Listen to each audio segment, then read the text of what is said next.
नमस्कार दोस्तों, स्वागत है आपका आपके अपने कार्यक्रम ज्योतिष विज्ञान में।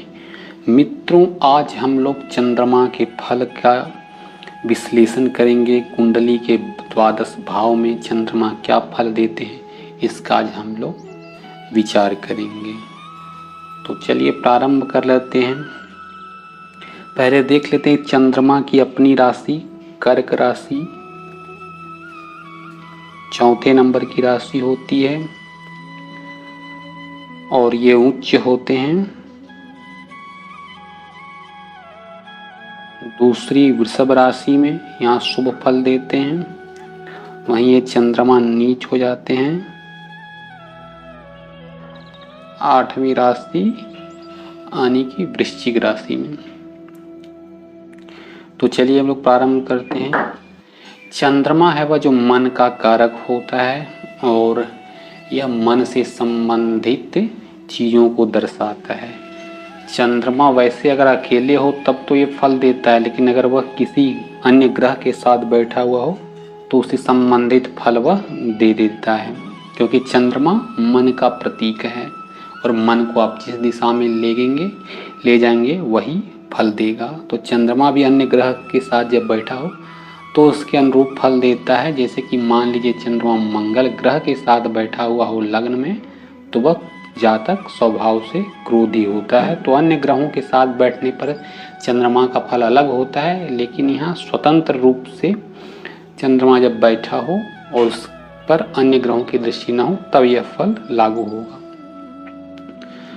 चंद्रमा अगर लग्न भाव में बैठा हुआ हो तो वैसा जातक इमोशनल सेंसिटिव भावुक होगा और साथ ही साथ देखने में बहुत ही सुंदर होता है ऐसा जातक। वहीं कुंडली के दूसरे भाव में अगर चंद्रमा बैठा हो तो उस जातक की वाणी, उसकी बोली बेहद ही मीठी होती है। बहुत बोलने में वह चतुर होता है, सुंदर होता है। उसकी आंखें बहुत ही सुंदर होती है ऐसे जातक की जिसकी दूसरे भाव में चंद्रमा बैठा हुआ हो। वहीं पे अगर किसी जातक के तीसरे भाव में चंद्रमा बैठा हुआ हो तो ऐसे जातक की यात्रा लगातार बनी हुई रहती है। विदेश यात्रा का भी योग होता है जिसके तीसरे भाव में चंद्रमा हो। और ऐसा जातक को पराक्रमी होना चाहिए, उसे पराक्रम से ही उसे अपने कार्यों को साधना चाहिए, भाग्यवादी नहीं बनना चाहिए। तीसरे भाव में यदि किसी के चंद्रमा का स्थान हो। वहीं अगर चंद्रमा किसी के चतुर्थ भाव में बैठा हुआ हो तो ऐसा जातक सुखी होता है, मान सम्मान उसे प्राप्त होता है, भूमि भवन भी उसके होते हैं और प्रायः ऐसा जातक सुखी ही होता है।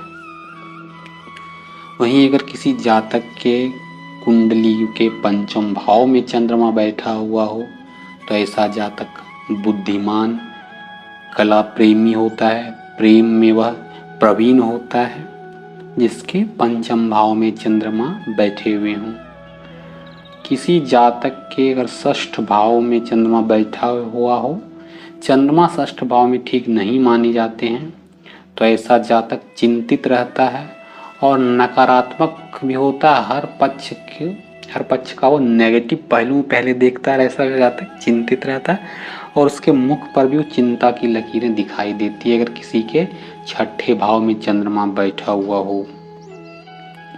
वहीं अगर किसी के कुंडली के सप्तम भाव में चंद्रमा हो तो ऐसा जातक के विदेश यात्रा के योग बनते हैं और ऐसा जातक का जीवन साथी जो होता है वो बेहद सुंदर होता है किसी के सप्तम भाव में चंद्रमा बैठा हुआ हो। और ऐसा जातक रति क्रिया में भी निपुण होता है और वह पर स्त्री गमन में भी जाने से नहीं हिचकता है, ऐसा जातक जिसके सप्तम भाव में चंद्रमा बैठे हुए हों। वहीं अगर बात कर लें अष्टम भाव का चंद्रमा ठीक नहीं माना जाता है और ऐसा जातक अल्पायु होता है, क्योंकि अष्टम भाव मृत्यु भाव है, छिद्र भाव है, इसलिए यहाँ बैठा हुआ चंद्रमा अल्पायु बना देता है व्यक्ति को। उससे शारीरिक कष्ट भी लगातार बने हुए रहते हैं तो अष्टम भाव में चंद्रमा शुभ नहीं माना जाता है। वहीं नवम भाव में चंद्रमा व्यक्ति को भाग्यशाली बना देता है और ऐसा जातक शिव जी की अगर पूजा करे तो उस पर लगातार भाग्य की कृपा बनी रहती है, भाग्यशाली होता है और धार्मिक भी होता है नवम भाव में चंद्रमा। वहीं अगर व्यक्ति के दसम भाव में चंद्रमा बैठा हुआ हो तो ऐसा जातक कार्य कुशल होता है। हालांकि उसके कार्य बदलते रहते हैं, कभी वो इस बिजनेस में होता है, कभी फिर उसे बदलना पड़ता है लगातार जो भी वह कार्य करता है, लेकिन फिर भी ऐसा जातक उसे बिजनेस से फ़ायदा मिलता ही रहता है, उसके कार्य में लगातार प्रॉफिट होता ही रहता है। साधारणतः ये ऐसा जातक सुखी ही होता है। कुंडली के एकादश भाव यानी कि आय भाव में भी चंद्रमा व्यक्ति को सुखी बना देता है। वहीं कुंडली के अगर किसी के द्वादश भाव में हो चंद्रमा, कुंडली के द्वादश भाव में चंद्रमा रहने से निश्चित ही वह व्यक्ति पूर्वजन्म में स्त्री रहा होगा। 12वें भाव में अगर किसी के चंद्रमा हो तो ऐसा जातक पूर्वजन्म में स्त्री होता है और वैसा व्यक्ति शरीर से दुर्बल होता है, परेशान भी होता है अगर किसी के कुंडली के 12वें भाव में चंद्रमा बैठा हुआ हो।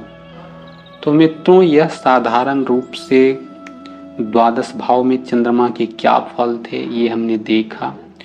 चंद्रमा अगर उच्च या स्वराशि में होते हैं तो शुभ फल देते हैं, वहीं अगर चंद्रमा नीच राशि में हो जाते हैं तो अशुभ परिणाम देते हैं। तो यह जानकारी आपको कैसी लगी इसके बारे में हमें ज़रूर बताइए कमेंट बॉक्स में। चैनल को सब्सक्राइब जरूर कीजिएगा। धन्यवाद।